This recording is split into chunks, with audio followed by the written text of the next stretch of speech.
Hi everyone and welcome back to my top 500 games, and we are currently continuing on from where we left off at number 151, which is Final Fantasy 3. Now I imagine that some of you are going to be rather confused or rather shocked or surprised about this, but to be completely honest, Final Fantasy 3 isn't a game I so heavily got invested into as an RPG. I have played the original version on an emulator, and I have also played a degree of the DS version as well. This is actually the only one of the original set of Final Fantasy games that didn't get remade outside of the 3D remake on the DS and iOS and all that. It went straight from the Famicom release that only got released in Japan, and after that it got released on the DS in a 3D version. And so we didn't have this improved graphics 2D version that we had with the other early Final Fantasy games, but also the differences between the original version and the DS version are pretty strong when you look at it, because the entire system seems to work differently, and I will describe how the system works in this game. Basically, you have four characters, so you have Luneth, Rifia, Ark, and Ingus, and as you would in very traditional Final Fantasy style, you have to go around and find all these different crystals, and the crystals will unlock different job classes for each of your characters. Now, the way that it works with leveling up these job classes is rather strange, because in the original version you have to pay CP, capacity points, in order to be able to switch between one job and another, and you get those by fighting battles. And the CP that it costs to switch between one job and another is dependent on how good those jobs are, but also how strongly connected those jobs are linked. So it would be a lot easier, it would be a lot cheaper to transfer between one combat physical based role and another physical based role, as opposed to a physical based role to a magic based role. And as you leveled them up, these prices became more affordable. And the way that you got magic is that you just found it or you bought it, and you could customize your characters by giving them the magic spell or taking it off them. So magic was rather easily swapped around and all that. And also this game uses the stage by stage MP system, whereby every spell costs 1 MP, but your MP pool varies for each stage of magic, for each tier. Now, when this game came out on the DS, it still has the job system where you switch between jobs, but they did away with capacity points, and they really changed it up. It's really strange to think that it's kind of the same game in that same sense, but to be honest, neither of these games really seem to have a deep system that I could really get invested into on a whole. I mean, I did obviously enjoy the games, but I didn't feel like it was really something that you could invest a lot of time into strategizing about, because there were some points where you would have a boss that was very obviously weak to a particular role. I remember there's one boss where you just turn everyone into dragoons and make everyone jump, or something like that. And what is quite clever about this game as well is that there are times where, in order to get through to places, you will have to cast mini on all your characters so that they're all minis or something like that, and that was rather interesting. But that's all I really have to say about Final Fantasy 3, to be honest. So yeah, that may have surprised some of you, but I'm going to move on.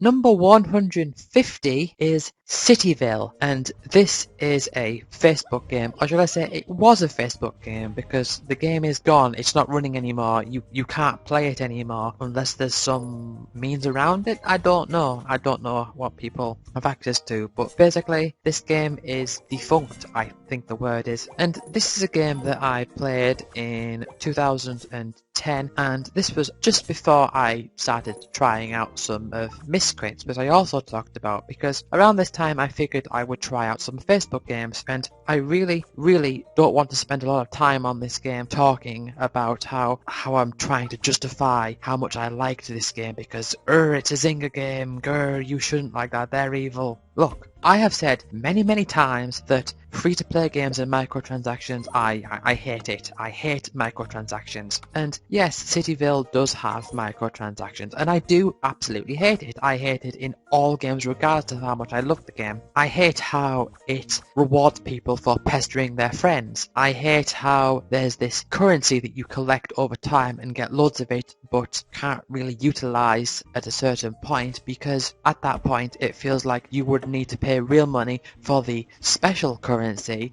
that would help you use that. And I understand that it's a horrible, horrible tactic that they use to try to get money out of people. And when I hit that point that I knew that I couldn't do anything until I paid my money, I just stopped playing at that point. But to speak about this game positively for a moment, for the time I did play it and for the time that I did discuss this game with other people, I've got to say I certainly had a lot of fun. For one, this idea of a persistent world, so to speak, where it runs even if you're not at the computer, was interesting to me. The idea that I could set things up to work overtime so that I could come back to it later. I could then see how my things were doing and work on it through that way. Also, what I did like was the level of, I don't want to say strategy because it's a very simple game and it's not really strategical at all, but the sort of resource management where you would have certain buildings you could make that would supply you with more energy, or you could have ones that could supply you with more goods, and also the way that you could connect paths together using either a road or just like a normal path, and the normal path was more expensive overall, but it was more efficient because it took up less space. I remember there was one time where I actually redid my entire city. I just thought, right, I need to scrap all this, move everything out of the way, change everything about it to set it up for peak efficiency. So this would involve things such as creating those giant towers that give you loads of stuff and finding the best way to surround them with these different objects that would give this sort of like this radius effect to give those things around it bonus experience or something like that. Of course, with the things that produced resources quickly tended to give you more overall, but they required more attention in order to be able to properly utilize that. And so there was always this balance between trying to balance your energy up against your ability to activate things at the right time, and I had some fun with it. I remember there were times where I had to go away from the house for a while, and I remember going into an Apple store when I was away and thinking, I wonder how my city's doing, and I just went into the city and then I went and sorted out all the things. And I know some of you are probably thinking like, oh, you sound like such a casual saying all this, sound like such a noob. Okay, just stop. Or don't stop if you don't want to, I don't care what you think. But the point is that I had some fun with this game, so there you go.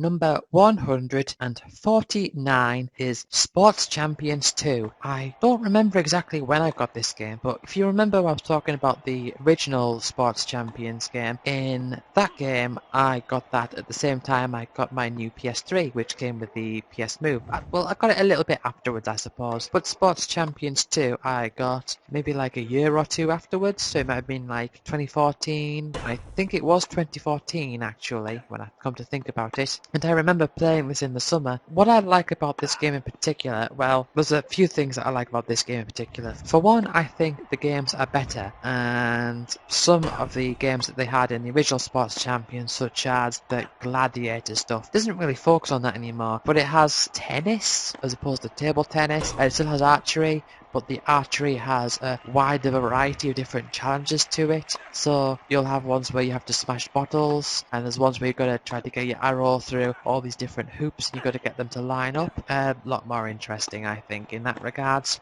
Also, what I liked about this game is that you didn't have a character select thing, which may seem like a small or a weird thing to think about, but yeah, you didn't select a character, because what I didn't like about the first game so much is that you had all these characters, each with the different skills and stuff, and so you kind of just had to know which one was best. But in 2, you just were yourself, I suppose, and I generally don't like the idea of having my own personalized avatar, so to speak, but I think just having like a character is better than having this character select thing. Also, the tennis. Oh my god, the tennis. I completed the tennis fully from start to finish, and the last game in the tennis is just crazy. You're up against this robot who is very, very good at tennis, but the game just goes on for ages. You have to win so many rounds, and within those rounds you have a set, and within those sets you have to win so many sets, and then of that you have to win so many of those. There's just so many different stages upon stages of individual layers upon layers of things you have to win, and it just goes on forever, and I love it.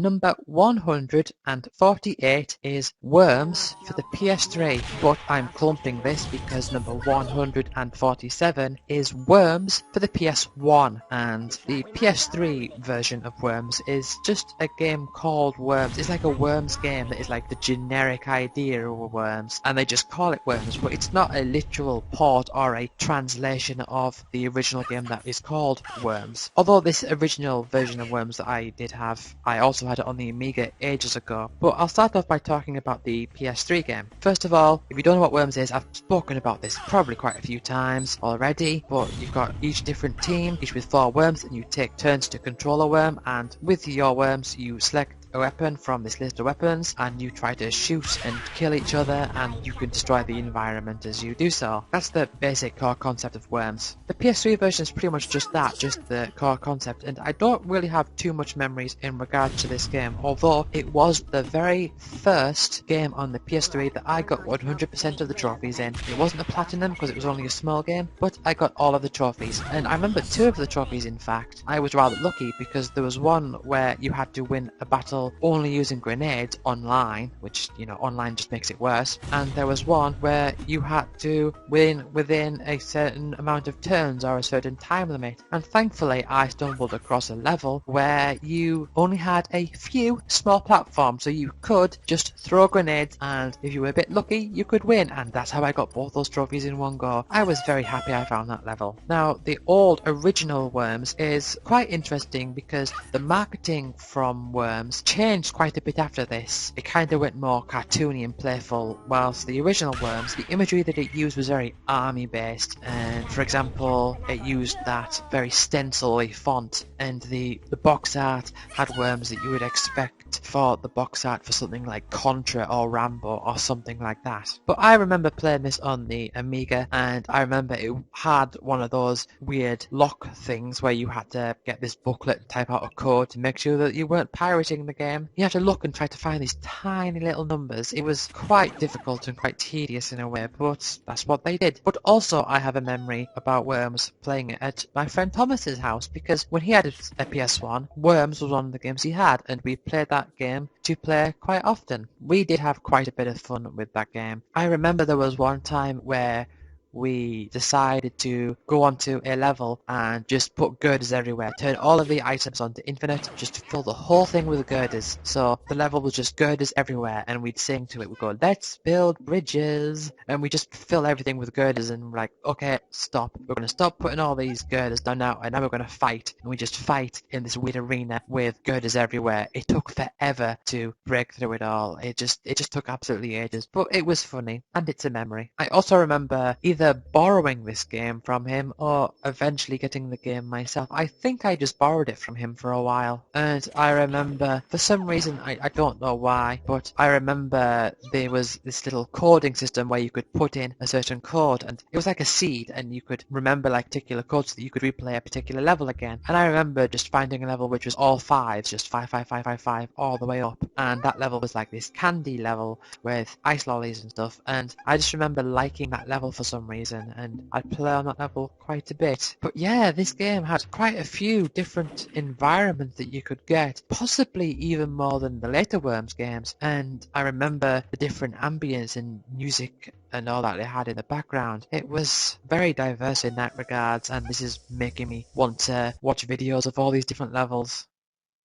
Number 146 is Pixel Junk Shooter Ultimate. Now, this game is a combination of Pixel Junk Shooter 1 and 2, and basically I decided that I would just include them as a single game here, because I've played the original Pixel Junk Shooter on the PS3, which I played, I think, around 2010, so it was a couple of years after I got my PS3 originally, and I really got into it. And I didn't really play the second one much, I played maybe one level of it, but since then I got the Ultimate version on the PS4, and I have been playing that, and I have streamed loads of that. And the way that this game works is that you are a little spaceship, and you have to go around and collect diamonds, and you also have to free little hostages that are hidden around all these levels. And the main gimmick of this game is that you have to interact with all these different liquids, and those liquids will interact with each other in different ways. And there's 3 stages from the first game, and then you've got 3 3 stages from the second game, and each stage, or world rather, has its own mechanics pertaining to different types of liquids. And it starts off very simple. The first world, you have soft rock, you have lava and water, and you can blow up the soft rock and the lava can fall, and then the water can fall, or it's all like very liquidy and flowy,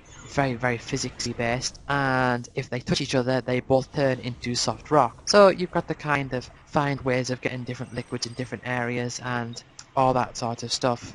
But you eventually get to worlds where you have to start dealing with ice, and you've got this stage where there's this magnetic liquid where you have to sort of turn on and off magnets to repel and attract it. And then you get to the second game, the World 4, and you start getting this sort of acid liquid, like stomach acids, where if you touch it, you will get a countdown and it will effectively poison you, and you will have 7 or so seconds, or however many seconds, to then touch liquid so that you can then be free and continue on. And it's really, really nice how it has all of these different mechanics and different ways that things can interact with each other, and I really, really think it's a good game as well. Also, there's one thing that I want to mention about this game, and that is the music, because sometimes you'll have these different stages where the music has lyrics to it, and when I say lyrics, it's kind of like voice samples, and the one that really sticks out to me is the one where it goes, "If you work in the entertainment business and you make money, you're a sellout, sellout, sellout," or something like that. But there's also one stage where it kind of goes, "You lose," or